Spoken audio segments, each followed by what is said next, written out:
Mga minamahal, mag-ibigan tayo sa isa't isa, sapagkat ang pag-ibig ay nagmumula sa Diyos. Ang sinumang umiibig ay anak ng Diyos at nakakakilala sa Diyos. And action. Sinisimulan ng talatang ito ang isang mahalagang panawagan, mag-ibigan tayo sa isa't isa.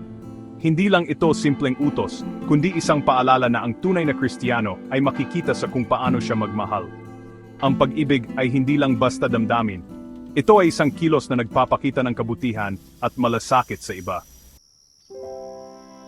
Sapagkat ang pag-ibig ay nagmumula sa Diyos. Ibig sabihin, ang tunay na pag-ibig, yung tapat, wagas at walang kapalit, ay nagmumula mismo sa Diyos. Siya ang pinaka-perpektong halimbawa ng pag-ibig na ipinakita niya sa atin sa pamamagitan ng sakripisyo ni Jesus. Ang sinumang umiibig ay anak ng Diyos at nakakakilala sa Diyos.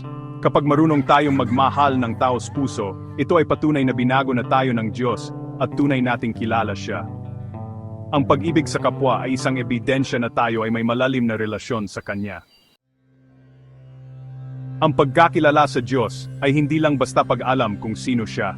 Hindi sapat ang puro kaalaman sa isip, dapat ito ay nakikita sa ating kilos, lalo na kung paano tayo makitungo sa ibang tao.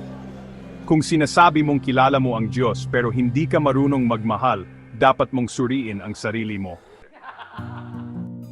Ang talatang ito ay hamon para sa ating lahat kung tunay nating naranasan ang pag-ibig ng Diyos, dapat itong makita sa ating buhay.